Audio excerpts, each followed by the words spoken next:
dengan teman-teman yang lain. Jadi kadang-kadang takut juga gitu melihat keadaan yang demikian, sehingga mungkin apa yang bisa mungkin Bapak sampaikan atau sumbangkan dalam kajian-kajian di KIC ini. Terima kasih Pak. Terima kasih Pak Aca. Kalau boleh satu lagi Pak, jadi satu termin. Pak Adit, silakan.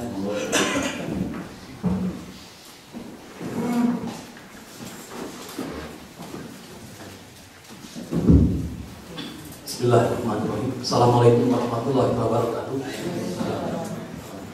Bapak Dr.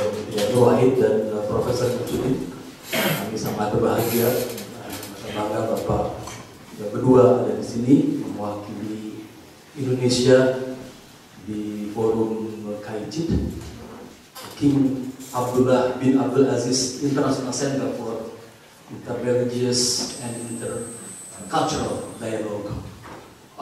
Singkat saja pertanyaan pertama dari Pak Aca. Saya ingin mempertanyakan apakah Bapak berdua hari ini mendapatkan feedback dari teman-teman dialog dari Bapak yang dilaksanakan 2 hari ini. Apakah feedback yang Bapak terima dari rekan-rekan Bapak dari interfaith, other faith or other culture itu mencerminkan pengertian mereka yang sesungguhnya di Indonesia. Yang kedua sedikit berbeda.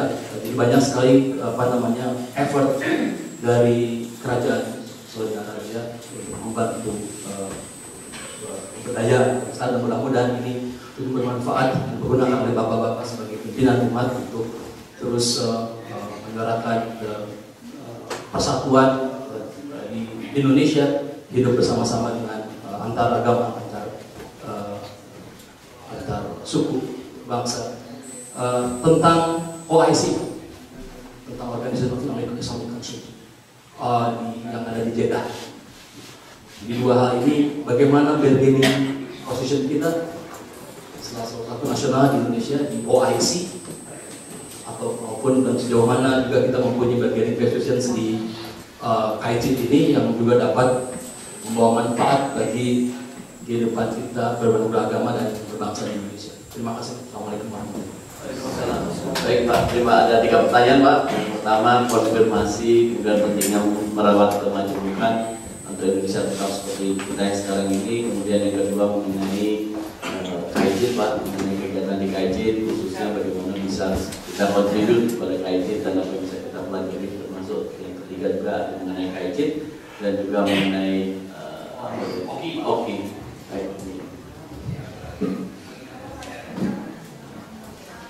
Pak, baik yang kita hormati, luar biasa Pak, terima kasih untuk tetap cintanya dengan Indonesia dan sekalipun sakit menyempatkan diri untuk bisa bersama dengan kami yang junior Bapak ini.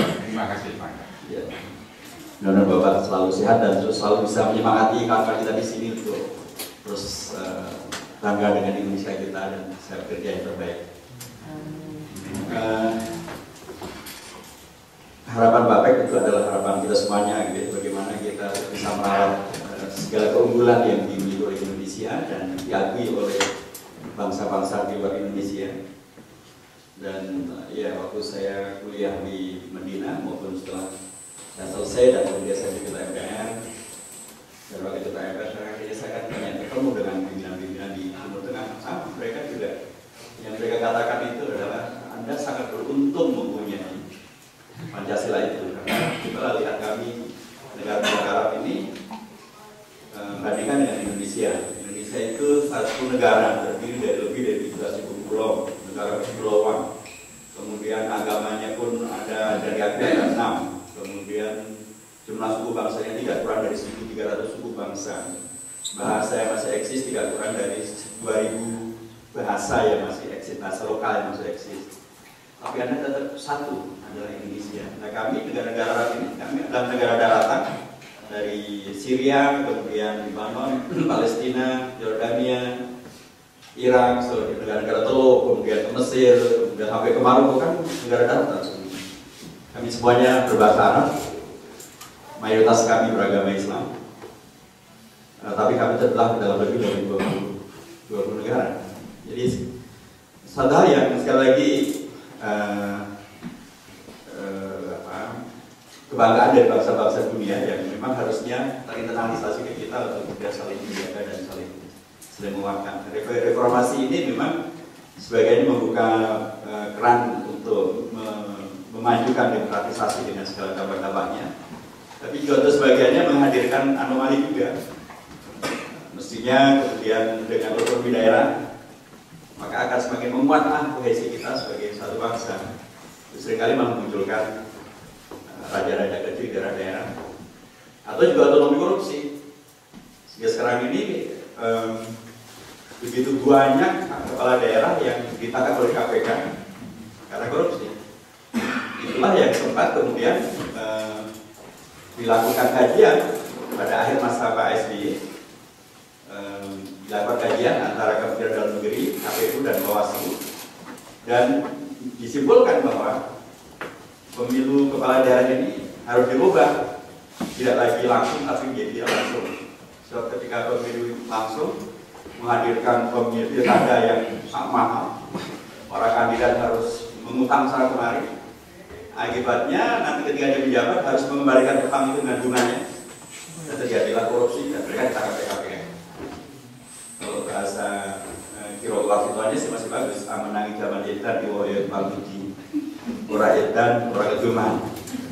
Jadi nambah zaman gila ini, gitulah sebenarnya sebab susah. Kalau nggak ikutan gila nggak kebagian, akhirnya mencoba ikutan gila, tapi belum jadi gila udah ditangkap KPK. Jadi susah akhirnya. Kalau yang lebih bagus adalah sampai jauh dari Kang Lali kan lebih bodoh Kang Kekering bulan mas foto aja. Sekalipun orang merasa ikutan gila itu hebat, kata Rewas itu masih hebat lagi ikutan gila. Nah inilah beragam kondisi anomali yang terus harus kita perbaiki ya. Dan waktu itu sebenarnya sudah diputuskan di DPR. Sudah ketok palu saya termasuk hadir dalam rapat paripurna di DPR sampai hampir jam 1 malam waktu itu. Dan ketok palu dan Pak Kawan Fauzi sebagai Menteri Dalam Negeri sudah berpidato mewakili negara menerima keputusan DPR untuk merubah undang-undang pilkada dari langsung menjadi tidak langsung.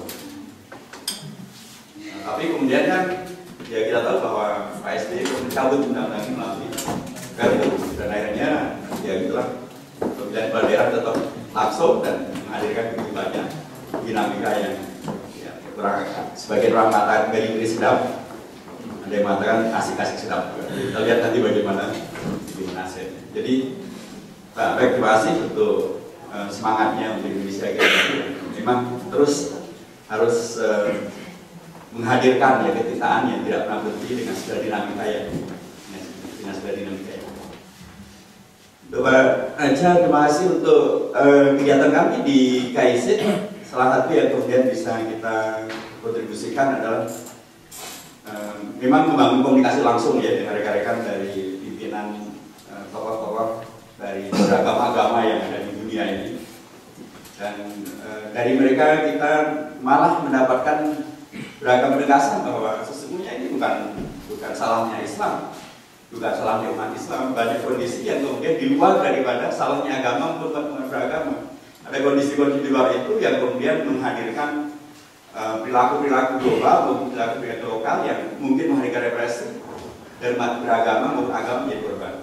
Bukan hanya Islam saja, agama-agama yang lain juga sering jadi korban akibat dari kondisi-kondisi di luar. Jadi ada kesadaran penuh dari kawan-kawan bahwa kita perlu melakukan sepanjang gerakan bersama untuk menegaskan kembali tentang jati diri agama dan umat beragama yang tidak kekerasan, yang tidak menghadirkan kejahatan, yang tidak menghadirkan apalagi sampai ISIS dan lain sebagainya itu. Dan bahkan diyakini bahwa ISIS itu adalah pembajakan terhadap Islam itu sendiri. Dan itu bukan hanya dari kami yang memahami itu, bahkan rekan-rekan dari agama yang lain itu juga memahami yang sejenis. Jadi ini ada satu forum yang saya kira sangat baik ya untuk mengembangkan kesalingpahaman. Untuk kemudian juga mencoba untuk kembali ke komunitas masing-masing untuk kemudian menjelaskan tentang beragam hal yang terpahamkan kemarin punya tidak sepenuhnya semacam itu. Jadi ini adalah forum klarifikasi yang sangat baik saya kira. Kita saling mengklarifikasi. Kemudian dari Pak Tim selalu menyampaikan kalimat pesawatnya itu titik temunya itu di mana dari seluruh ini. Karena pada hakikatnya kita memahami bahwa ya agama tidak diturunkan kecuali untuk menghadirkan kerahmatan gitu kan. Tapi ketika kemudian dalam perjalanannya atau dalam prakteknya atau dalam persepsi orang sudah menghadirkan hal yang lain, itulah pentingnya ada dialog itu. Dan sejauh yang kami pahami bahwa ya alhamdulillah forum yang cukup efektif ya untuk kemudian saling kalau diukur tadi juga disampaikan dan suasana sekarang di mana ada Islamophobia yang sangat luar biasa atau ada ketegangan yang sangat luar biasa di Timur Tengah, ada ketegangan yang luar biasa. Israel melakukan kembali serangan terhadap Palestina dan menabrak resolusi Dewan PBB tahun 2334 terkait dengan larangan settlement, tapi tetap melakukan pembangunan. Dan di tengah dan di India juga terjadi ketegangan yang sangat tajam dengan Kashmir dan begitu aja di banyak tempat ada tegangan-tegangan, tapi di para tokoh umat beragama bisa datang, bisa ketemu dan bisa berbicara dengan cara-cara yang berbeda. Setelah yang menjelaskan kembali bahwa ya insya Allah masih banyak orang yang punya concern untuk mengembalikan agama pada jalur yang sebenarnya dan relasi antar umat beragama juga pada jalur yang sebenarnya. Saya kira yang kami lakukan. Untuk OIC saya kira Indonesia itu salah satu negara pendiri OIC. Tapi beberapa kali saya selalu dikabarkan juga Indonesia itu terlalu merendahkan diri. Sudah dia berdiri, dia juga rajin membayar iuran, tapi dia tidak menempatkan orang-orang terbaiknya pada posisi tertinggi dan paling strategis di OIC. Itu selalu diisi yang lain. Malaysia sudah mengisi, tapi dari Indonesia belum mengisi pada level sekjen, apalagi level sekjen masih belum. Tapi kalau dalam Indonesia pernah, Pak, kita di DPR pernah memenangkan menjadi presiden parlemen OIC. Jadi negara kafir parlemen dalam ini. Jadi waktu itu kami pas saya jadi ketua badan kerjasama parlemen di DPR RI, kemudian kita berkompetisi untuk kemudian menghadirkan keunggulan Indonesia dan akhirnya kita memenangkan pemilihan sebagai pimpinan sebagai presiden parlemen OIC.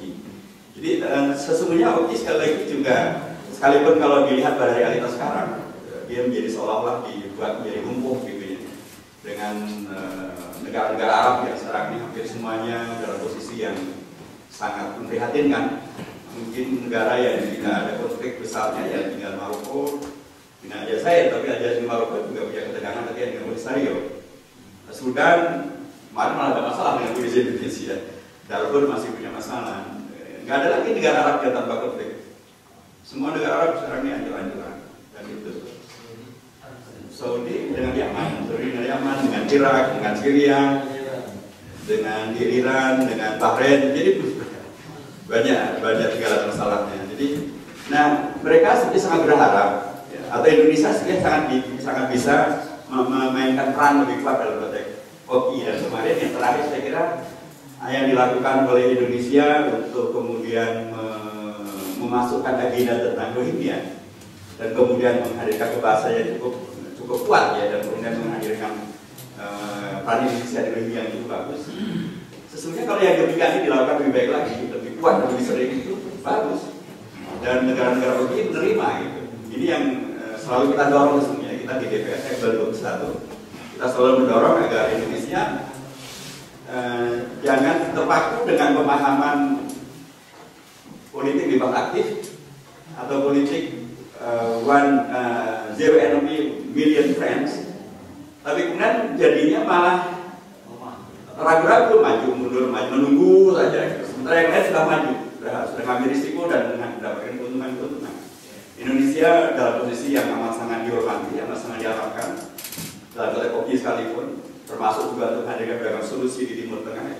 Indonesia diharapkan berperan. Menurut saya memang seharusnya Indonesia berperan lebih kuat lagi. Dan beberapa kali kami sampaikan ke Menlu sekalipun maupun juga kepada Presiden, dan beberapanya kita lihat ke arah sana gitu. Mudah-mudahan akan bisa terkawal dengan sebaik-baiknya. Dan mungkin salah satu yang kemudian menjadi tolak ukur adalah ini besok akan ada kunjungan dari Saudi Arabia, dan ini kunjungan yang unik. Karena tanggal 16 Februari Ketua MPR-nya kepada Indonesia, Ketua Majelis Syuro-nya Saudi itu akan berkunjung ke Indonesia. Kemudian tanggal 1 Maret sampai tanggal 9 Maret itu Raja Saudi akan berkunjung ke Indonesia. Ketika hal ini saya sampaikan kepada kawan di Saudi, mereka terkaget-kaget karena ini kunjungan yang luar biasa. Anggota Wajib Suro datang, Raja datang gitu. Kemudian pun kedatangannya bukan waktu pendek, sampai 8 hari, membawa begitu banyak menteri dan begitu banyak pengusaha. Kalau kita kembalikan pada bahwa Saudi Arabia adalah bukan sekedar Saudi Arabia, tapi itu adalah tempat di mana sekjen MUI berada. Kita sebenarnya memberikan isyarat yang sangat luar biasa untuk kemudian bisa dimaksimalkan oleh Indonesia untuk kepentingan Indonesia, untuk kepentingan semuanya. Terima kasih. Terima kasih.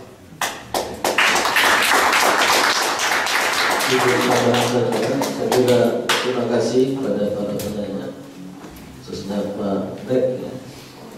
Yang usianya sudah 75 tahun, tapi rupanya juga tampak muda dari usia ya. Saya ingin lompat saja ke upaya apa yang perlu kita lakukan sebagai keluarga besar bangsa untuk merajut atau merawat kemajemukan itu. Memang pertama pada tataran kultural, karena perubahan itu bisa dimungkinkan oleh sebuah perubahan hidup berkemajemukan, cultural base. Dari agama, saya kira semua agama mengajarkan harmoni. Begitu pula local wisdom kita dari suku-suku bangsa yang ada di Indonesia itu juga sangat cenderung kepada kebersamaan.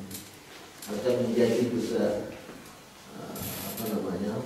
local cultural, local capital. Nah, kalau itu saja dikembangkan, maka insya Allah bangsa Indonesia yang majemuk itu akan bisa mempertahankan kemajemukannya dan akan cukup berdaya tahan terhadap ujian, cobaan, termasuk gangguan dari luar.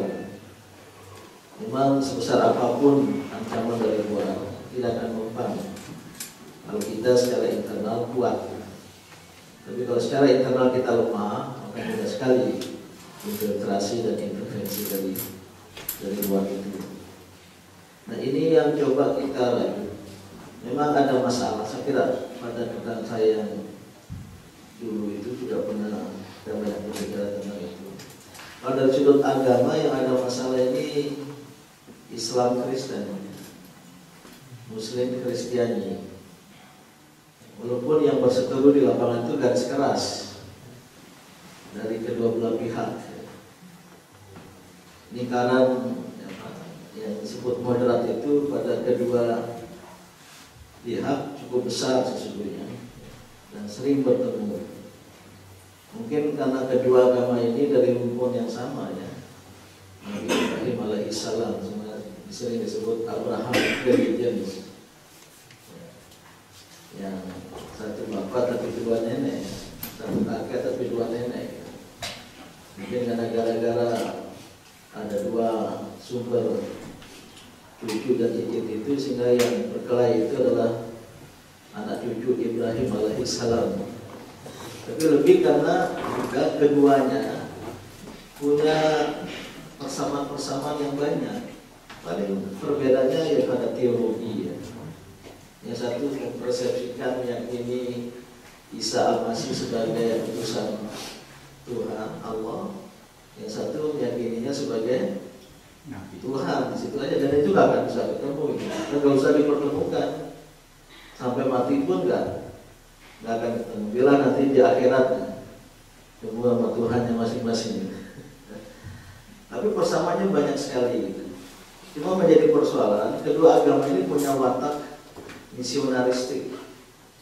Ya, Kristen sebarkan firman Tuhan di bumi. Islam dakwah ajaklah manusia ke jalan Tuhan. Nah, ini yang memang perlu diatur kalau menurut saya.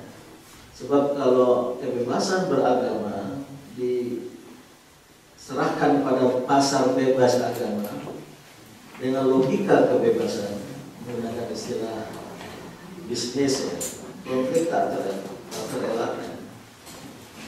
Apalagi ada faktor-faktor non agama, ada politik di belakangnya, ada faktor uang, ada faktor materi, saya kira itu sangat akan menyulut. Oke, maka oleh karena itu ya, untuk merajut merawat ini kebetulan kami ikut mendirikan dan menjadi presidium Interreligious Council of Indonesia. Semua majelis agama ada wakilnya dan juga NU dan Muhammadiyah, kedua agama baru, bukan agama baru. Kita sering membicarakan, tapi harus secara terbuka, nggak bisa lagi basa-basi. Saya bilang harus dialogical dialogue. Ini ada masalah yang dirasa saya serahkan daftar kepada kawan-kawan tokoh agama Kristen yang memuat feeling dan jalan di hati umat Islam terhadap saudara-saudara Kristiani 1 sampai 10. Silakan Anda beri kami daftar yang serupa memuat apa yang menjadi ganjalan di hati saudara-saudara Kristiani pada Islam mungkin 1 sampai 20. Coba kita sandingkan, jangan sisanya tinggal 2. Soal pendirian rumah ibadat dan soal penyiaran agama. Mari kita berjuang untuk hal yang 2 ini. Itu satu saya ingin singkat. Jadi harus ada sebuah upaya kultural terus-menerus. Dan saya berkeyakinan ya, kalau agama sedang bertemu, kita bisa mengawal dan merawat umat itu, walaupun ada gangguan juga dari luaran masing-masing itu. Kelompok yang eksklusif, kelompok yang punya wawasannya yang berbeda, tapi jauh lebih besar ya, lingkaran yang disebut moderat itu. Nah, tapi merawat kemajuan Indonesia ini perlu juga ada tataran struktural. Ya, saya bergerak ikut pada pendapat ada pengaruh dari perubahan struktur kehidupan nasional kita sejak era reformasi. Tadi sudah disebutkan contohnya sistem politik yang berubah. Indonesia tadi waktu makan Pak Kuwai saya katakan mengamalkan ajaran-ajaran bebas dari demokrasi liberal. Yang di Amerika saja tidak, namanya direct election itu. Padahal di undang-undang dasar ya, mungkin saya bisa koreksi, tidak ada disebut di pemilihan langsung di undang-undang dasar ya. Tapi secara demokratis, tapi secara demokratis ini terjemahkan langsung, padahal tidak harus langsung gitu. Maka sekarang mulai muncul pikiran-pikiran ya, untuk amandemen kembali undang-undang dasar 45. Walaupun ya sebagian dituduh makar ya. Karena yang dituduh makar itu saya bicara sama Pak Kapolri, ya Pak Din kalau nggak ditangkap itu akan ada sholat sunat Ba'diyah. Mungkin bagi yang non muslim, sholat Jumat itu yang wajib dan disunatkan sholat 2 rakaat setelah sholat Jumat, sifatnya Ba'diyah. Jadi dia wakilnya waktu itu sholat Jumatnya di Monas, tapi sholat Ba'diyahnya di kompleknya di DPR. Memang kita akan menghukum DPR, mendesakkan MPR untuk menyelenggarakan sidang istimewa MPR dengan agenda amandemen, tapi ada tambah juga sambut padat Jokowi JK. Hal itu sudah berlebihan. Itu tidak bisa dianggap apa namanya. Oke, itu yang pertama ya. Nah, maka marilah kita bersama-sama berbuat untuk itu. Kalau saya ada masalah harus katakan. Cuma sekarang ini wacana nasional itu dialektik dan ikut media sosial itu ada positifnya, tapi juga banyak negatifnya. Itu luar biasa. Ini yang nggak bisa dikendalikan. Sehingga ini akan mengembangkan dialektika nasional. Dialektika itu ada pertentangan yang membawa kepada perpecahan. Saya lompat ke yang kedua dan ketiga sekaligus. Pertemuan kami ini bukan di interfaith dialogue, jadi seperti interfaith dialogue yang biasa itu, tapi kami diundang memang dari berbagai agama sebagai anggota advisory forum untuk memberi nasihat, saran-saran pada KIC dalam melaksanakan tugasnya. Maka tadi kami dibagi dalam 4 pokja task force, task force gitu. Pak Hidayat semula mau rekonsiliasi, sekarang biasanya itu beliau jalan dengan governance and governance. Apa saran-saran kami? KIC dalam itu di Pokja yang saya masuk di dalamnya jadi ingin bagaimana KIC berbuat untuk conflict resolution, mediation, and peacemaking di Myanmar, kemudian Nigeria, karena ada konflik Kristen Myanmar tahu ya, punya ada masalah dengan negara juga, ada masalah bangsa juga Islam, rahimnya itu beragama Islam. Dan yang kedua Nigeria di 2-3 provinsinya ada konflik negara antara Muslim dan Kristen, dan juga pernah bersama di Kaduna dan Jos Republic. Kemudian Central African Republic, Muslim Kristen lagi matanya. Maka tadi kita sarankan, yang kita sarankan itu jangan melihat ke konflik agama ansih, karena seringkali agama hanya dijadikan sebagai means of justification. Ada masalah-masalah agama yang kita atasi, kesenjangan sosial, ekonomi, politik, dan mungkin juga faktor eksternal. Tolong itu diperhatikan. Dan banyak masalah-masalah, dan mungkin nanti KIC akan menindaklanjuti menggunakan rekonsiliasi di dunia ini. Nah, bagaimana Islam terakhir dan dunia Islam? Ya, harus diakui, sudah diakui, tapi banyak yang tidak menyadari. Dunia Islam ini faktor penting di dunia.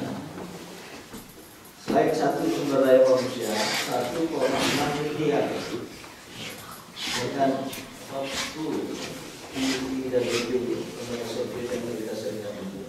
Dari 2050, Muslim di dunia ini sudah mau dekat dengan Kristiani, 31%, Muslim 29% nanti pada 2050. Walaupun 2050 itu mengatakan surveinya mengkoreksi negara dengan mayoritas penduduknya dengan Muslim terbesar itu tidak lagi Indonesia, tapi India. Saya nggak paham itu. Kok bisa India lebih besar penduduk Muslimnya daripada Indonesia nanti gitu. Mungkin India 270 ya, Indonesia sekarang 220 Muslim, mungkin naik 230, 250 gitu. Tapi jangan-jangan karena di sana berpoligami ya Islamnya. Karena di Indonesia tidak atau kurang alam. Yang kedua sumber daya alam. Sumber daya alam yang kaya raya di banyak negara Muslim. Yang ketiga, negara Islam ini punya glorious past, pernah berjaya dulu, jadi bisa tampil kembali. Jadi nggak bisa jangka panjang di dunia. Dan kecenderungan global yang menekan dunia Islam ini berbahaya. Bukan bagi umat Islam, bagi dunia. Nah ini yang kurang disadari oleh banyak pemimpin dunia, termasuk oleh Presiden baru Amerika Serikat. Ini dangerous, very dangerous. Saya terus terang meyakini kalau ada unfair treatment, unjust treatment terhadap dunia Islam itu, ya rugikan dunia Islam. Saya kira nggak diperhitungkan Amerika akan rugi sendiri dengan kebijakan-kebijakan yang anti-Islam tadi itu, termasuk Islamofobia. Nah, alhamdulillah, terutama di forum KIC itu disadari betul. Jadi kalau selama ini ada violent extremism in the name of religion, dan selalu itu Islam yang begitu. Sekarang kita boleh ngomong juga, dan banyak disebut-sebut oleh pembicara tadi itu, violent extremism in the name of politics, atau because of political populism. Yang sekarang juga di dunia, di Amerika, di Prancis, di Belanda, banyak hampir di Austria, mungkin juga Jerman, mungkin juga pada waktunya di Inggris. Ya, ini reaksi, aksi reaksi. Tapi at the end, itu tidak baik bagi dunia. Bagaimana perlu ada kesadaran baru. Nah, KIC ini berperan untuk itu. Dan tadi dari non-Muslim, teman-teman Muslim juga banyak yang menyampaikan, termasuk tokoh Yahudi dari New York itu. Berbaik, kalau Pak Syamsi Ali, dia bahkan mempropori demo ya, membela umat Islam di Amerika Serikat, kemudian hadir juga tadi. Oleh sebab itu yang Imam Syamsi Ali.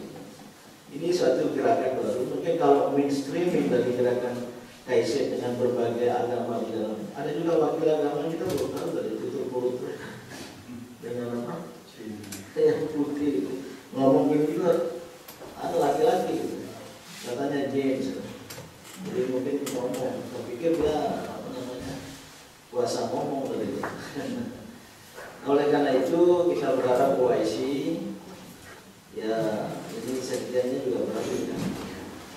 Setelah yang Madani Saudi, cuma ya terus terang kritik saya pada OIC selama ini ya sesuai dengan singkatannya itu OIC. Walaupun C-nya dulu conference, sekarang berubah jadi cooperation. Ada yang khawatir C-nya berubah jadi konflik. OIC. Nah, Indonesia bisa berperan dan perubahan dan isyarat kedatangan Raja Saudi Arabia, Majelis Syuro, dan dunia berharap dan Presiden Jokowi saya kira memahami itu. Dia sudah bilang sama saya. Tadi bilang Obama, mengangkat Islam ala Indonesia menjadi Indonesia berperan di dunia internasional. Saya kira kalau itu dijalankan tentu oleh Kemlu khususnya. Dan saya observasi, karena saya mengajar mata kuliah ini di sini, memang ada keseganan, sungkan, lebih ke reluctancy dari Indonesia sejak era Orde Baru untuk terlibat dalam di OIC. Kemudian dari jangan terlalu dekat sama Islam. Sempat ada crash program on Indonesia di OIC menawarkan berapa ratus US dollar dolar, tapi nggak pernah dimaknai Indonesia. Tahu sekarang kita kembali ya, dan Indonesia bisa berperan. Ini bagian dari peran kita di dunia ya, karena dengan politik bebas aktif yang menurut saya perlu diterjemahkan dengan suatu sikap netral, tapi berwibawa, berada di atas semua golongan pada negara besar manapun gitu. Bukannya kayak tadi ya. Terjemahan dari politik bebas non-politik bebas aktif 1 million friends, 0 enemy jadi good boy. Hanya kita tidak bisa melakukan perubahan signifikan dalam kehidupan global. Ini banyak dari atom ya. Perlu disarankan yang menggunakan bom atom, nomor atomic bomb. Saya rasa kita 10 menit lagi Pak, kalau boleh satu menit terakhir. Ibu-ibu ada yang ingin bertanya?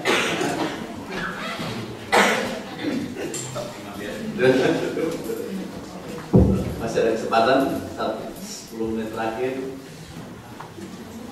Siswa dari PPI. Ya, silakan. Assalamualaikum warahmatullahi wabarakatuh. Waalaikumsalam. Saya PPI Pak, bukan PDI, bukan FPI. Nama saya Adrian, karya siswa Kemenristek Dikti, tempat mengajar di Fakultas Farmasi Universitas Halu Oleo Kendari.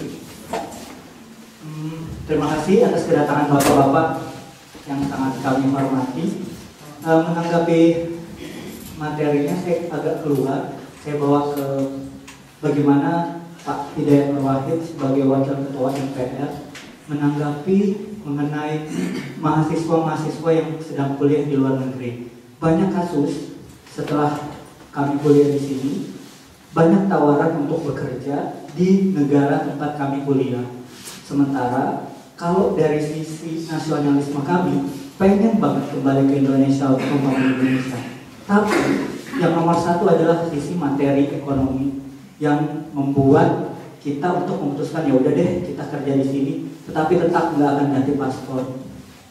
Nah seperti itu. Nah hari ini di Kemenristek Dikti itu telah diputuskan bahwa diturunkan kuota beasiswa luar negeri dari tahun lalu 300, tahun ini menjadi 100 dosen yang akan dikirim.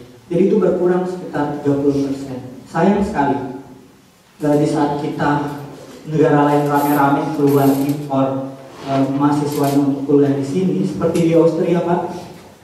Angkatan kami 2015 itu hanya 7 orang yang datang, 9 orang. Tahun 2016 malah 1 orang. Ya 2017 berharap akan ada lagi lebih dari itu. Nah, bagaimana dari pihak MPR menanggapi ini? Terus yang kedua, saya di daerah Kendari, Sulawesi Tenggara, itu Pak, tiap kita mau balik ke Kendari, itu di airport itu satu pesawat isinya orang Cina, itu 80% itu semuanya yang nggak bisa bahasa Indonesia. Saya nggak tahu ada apa di Kendari. Kita tahu bersama bahwa di Sulawesi Tenggara ada tambang aspal di Bau-Bau, tambang nikel di Fomala, Kolaka, tambang emas di Bombana dan lain sebagainya. Nah, mereka jadi pekerja di situ. Nah, bagaimana pihak MPR melihat fenomena ini? Ya, terima kasih. Assalamualaikum warahmatullahi wabarakatuh. Ada lagi, satu lagi. Iya. Pertanyaan terakhir, Pak. Assalamualaikum warahmatullahi wabarakatuh. Terima kasih kesempatannya dan terima kasih juga kedatangannya Pak Hidayat dan Pak Ni. Saya di sini studi di bidang pendidikan Universitas Vena. Yang ingin saya tanyakan masih ada kaitannya dengan Mas Adrian tadi yang sudah mengenai penurunan kuota beasiswa. Nah, yang saya tanyakan memang agak melenceng tadi Pak ya, dengan forum yang Bapak buat hadiri ini mengenai penelitiannya Pak. Jadi kalau saya melihat sektor penelitian di Indonesia itu kok sangat lemah. Bahkan menurut saya nggak pernah disinggung sama sekali sama bapak-bapak di level atas lah, dari itu yang ngomongnya itu hal-hal yang lain, tapi penelitian kok kayaknya sepi banget. Nah, dari bapak berdua mohon masukan untuk nextnya ini kondisi risetnya ya tolong untuk diperbaiki. Gitu aja. Terima kasih.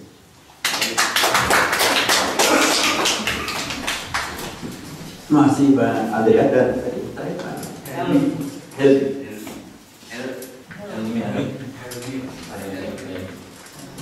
terima kasih dua-duanya menyuarakan masalah kependidikan ya. Jadi itu yang pertama, kalau dari sisi kami di MPR, pertama MPR sudah menghadirkan sebuah amandemen untuk menguatkan ya posisi pendidikan dan komitmen negara untuk tingkatan kualitas pendidikan. Pasal 31 ayat 4 Undang-Undang Dasar kita menegaskan tentang negara menyiapkan sekurang-kurangnya 20% dari APBN dan APBD untuk pemenuhan kebutuhan pendidikan nasional. Itulah satu-satunya undang-undang dasar di dunia yang berani mencantumkan angka sebesar itu dalam undang-undang dasar. Itu sesungguhnya komitmen dari rekan-rekan MPR waktu itu adalah betul-betul untuk meningkatkan kualitas pendidikan, termasuk anggaran untuk penelitian, termasuk juga untuk pengiriman beasiswa ke luar negeri maupun kemana saja. Tapi dalam perjalanannya ya inilah lepas dari kuasa MPR lagi, karena ketika kemudian jadi undang-undang itu domainnya DPR dan pemerintah. Ketika DPR nggak ada masalah sebenarnya awalnya, tapi kemudian kan pemerintah merasa kalau sebesar ini terus nanti yang lain kebagian apa? Kementerian Kesehatan, Kementerian PU dan mereka pada komplain, merasa bahwa akan menjadi tidak memadai. Akhirnya mereka bahkan disetujui dan dikabulkan MK. Sehingga 20% itu tidak lagi murni untuk peningkatan kualitas pendidikan, tapi bahkan dimasukkan ke dalamnya gaji guru. Sehingga kalau kemudian dirujuk kepada anggaran belanja negara sebelum amandemen dan amandemen, malah untuk posisi pendidikan malah turun.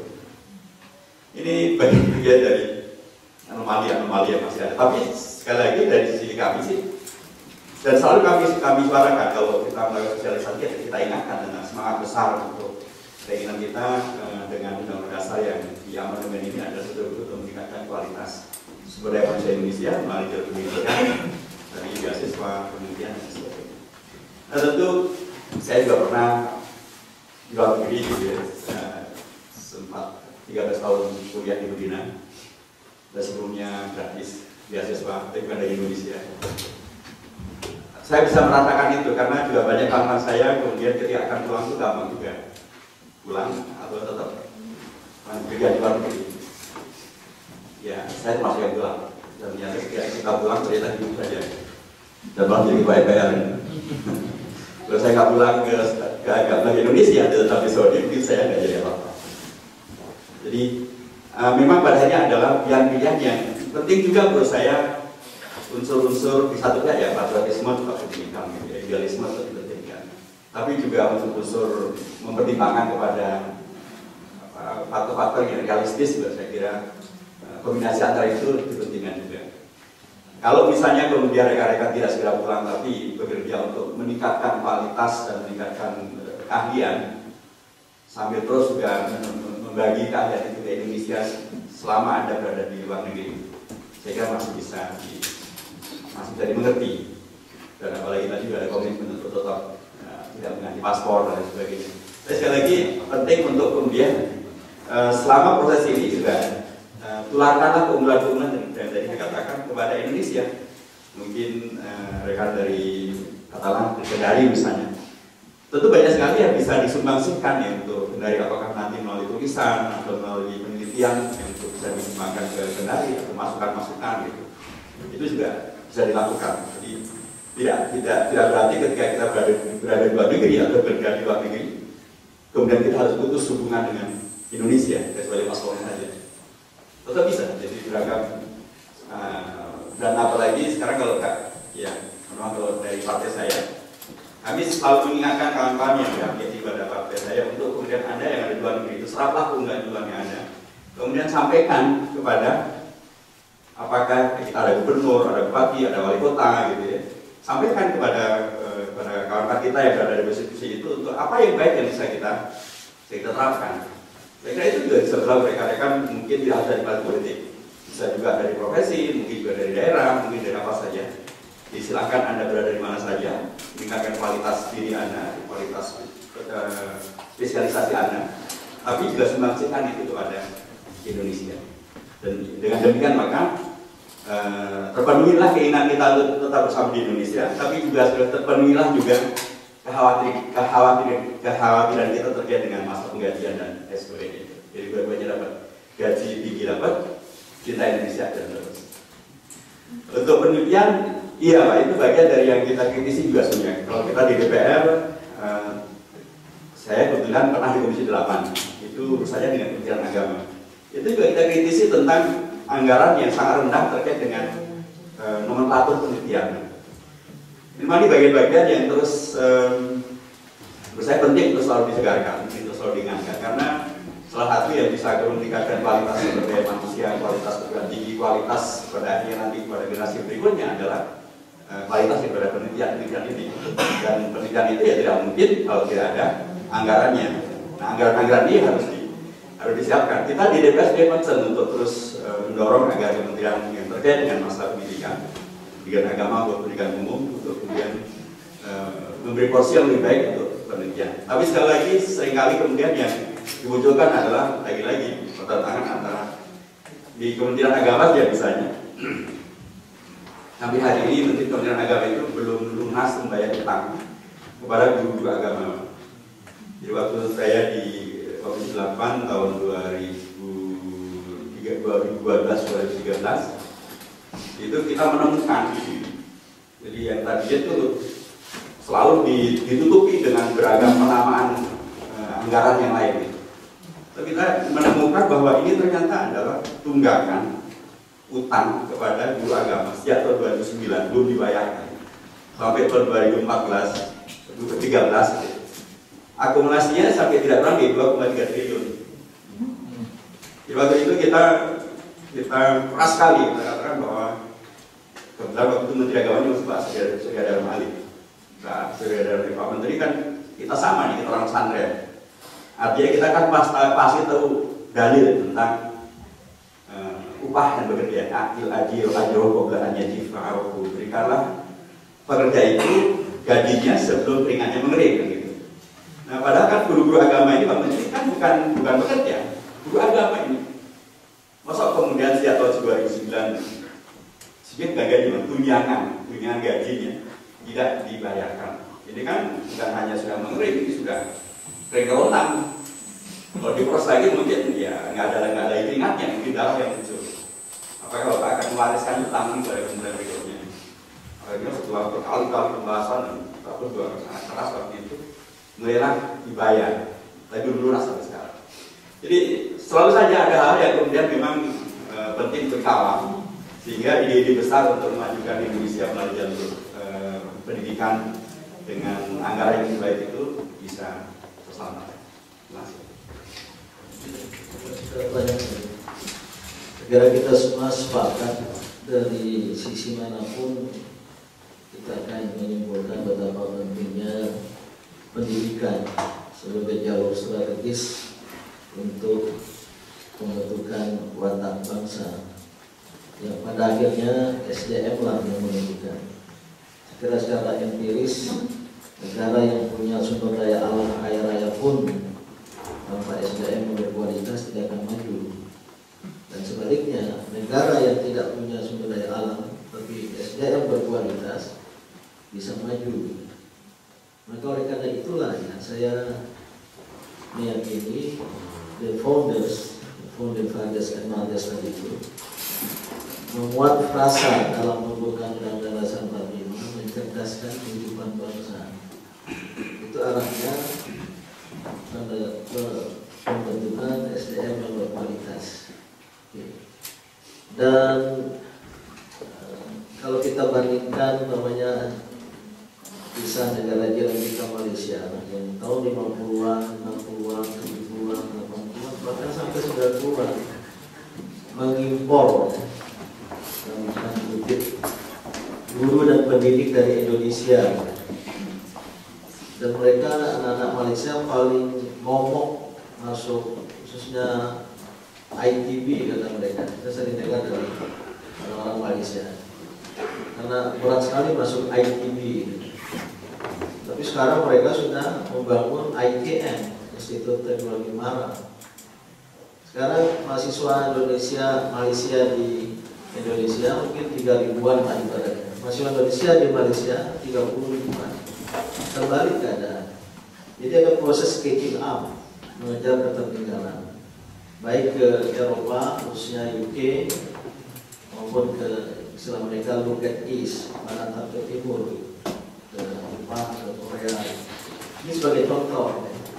Maka Indonesia nggak bisa memandang remeh gitu, pentingnya pendidikan. Syukur dulu kita bersyukur dengan Undang-Undang Dasar 45 menyebut 20%. Gitu. Tapi memang realisasinya susah sekali bisa demikian. Maka ya, ini harus ada breakthrough selain pendidikan formal, pendidikan informal. Tapi di kalangan masyarakat, khususnya umat Islam, pendidikan masyarakat ini dari dulu sudah roboh. Robohnya surau kami, kata di Sumatera Barat. Ini lambang pendidikan informal yang sudah roboh. Saya kira di daerah-daerah lain juga demikian. Saya justru khawatir kalau ini tidak segera dilakukan langkah-langkah antisipasi, maka bangsa Indonesia tidak bisa bersaing di pentas internasional. Globalisasi membuat kita kata kunci quality, competition, and competitiveness. Dan sekarang kita nyaris sebagai bangsa itu agak rasa minder, tidak punya full self confidence. Sehingga kalau ada datang dari luar kita bangga. Gitu. Oke. Oleh karena itu ya, kita terus mendorong dari sebagai bagian masyarakat terus mendorong. Saya pernah mencoba bertanya kepada Kemenristek Dikti istilah-istilahnya. Kenapa diperhatikan itu agak terakhir ya? Itu yang langsung dari Kemenristek Dikti kepada universitas untuk dosen-dosen. LPDP masih banyak itu. Rupanya PNBP, pemasukan negara bukan pajak ke Kementerian Keuangan, itu dikembalikan juga ke beasiswa, tapi dikelola oleh Kementerian Keuangan atau LPDP. Ada ikut nggak sih adik-adik LPDP? Banyak ya. Saya sering diundang oleh negara LPDP untuk memberikan pembekalan sebelum keberangkatan, untuk memberikan motivasi. Jumlahnya banyak sekali dan agak mudah gitu, asal persyaratannya syarat. Mudah-mudahan ada, dan banyak anak-anak Indonesia yang juga bisa mengambil lulus beasiswa yang apa istilahnya free competition, Fulbright, student, apa sih kalau dia di Jerman, DAD ya. Dan itu yang Euro Management itu penuh sesak itu, luar biasa dipesertakan. Jadi saya tidak merasa sedih karena masih banyak jalur-jalur lain kecuali yang Kemendikbud IKTI. Saya kira itu kalau diusulkan oleh universitasnya seperti universitas di luar Pulau Jawa itu harus banyak mengambil manfaat dari beasiswa tersebut. Itu berbarengan kemajuan bangsa dengan penelitian. Saya nggak tahu ya, R&D di Indonesia ini paling lemah, sehingga sering dibiasa sekali bank itu sulit berkembang. Dulu era Pak Habibie ada DRN, kebetulan saya jadi sekretaris bidang pendidikan Dewan Riset Nasional. Itu luar biasa semangatnya untuk membangkitkan R&D, research and development. Tapi ini hanya bisa berkembang kalau ada dukungan dari private sector, dari dunia swasta. Tapi waktu itu sedikit yang tergerak untuk memberikan bantuan untuk riset. Sekarang banyaklah ya, perusahaan-perusahaan Indonesia yang beri dukungan finansial, terutama di bidang olahragaan ya. Atlet itu memang langsung berdampak pada promosi perusahaan ya.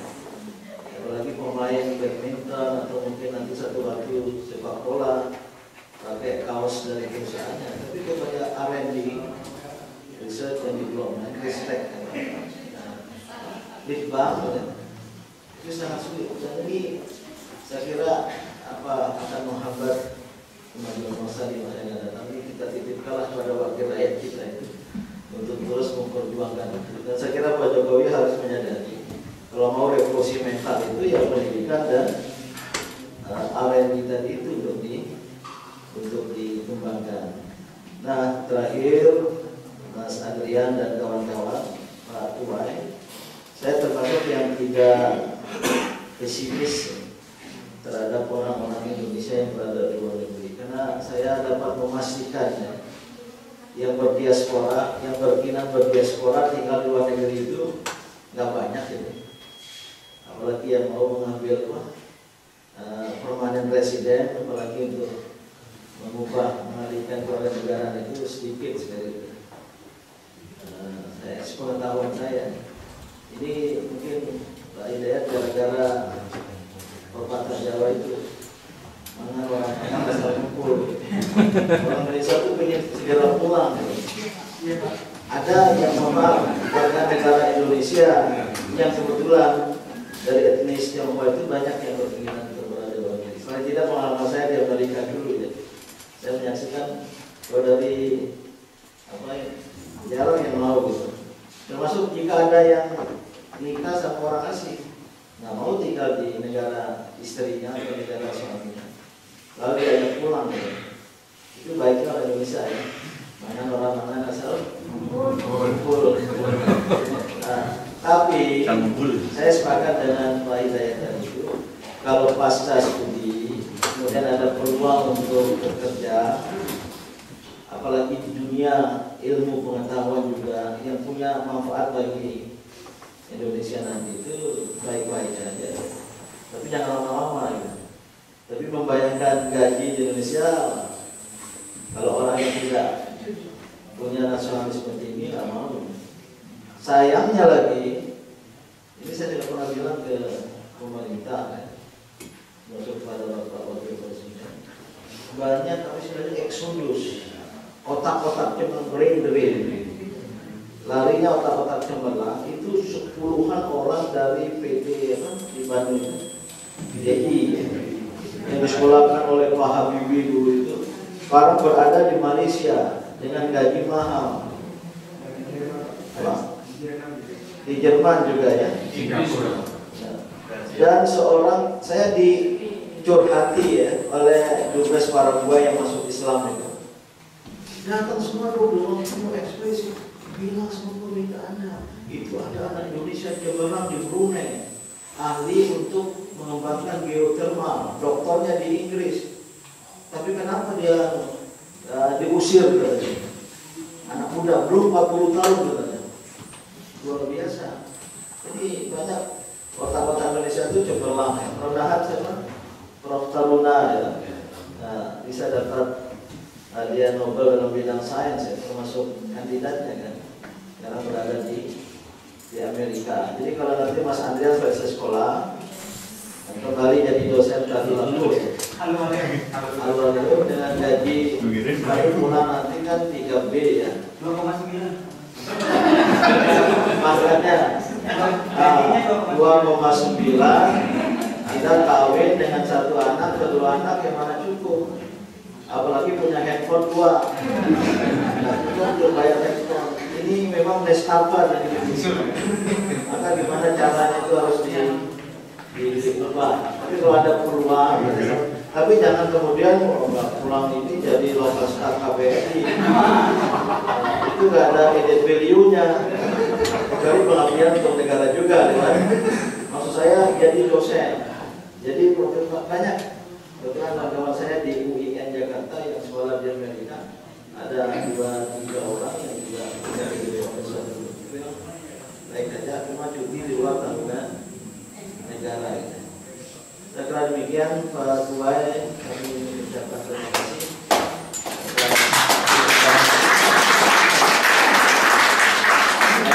Saya salah taktik tadi, agak serangan Isya tadi.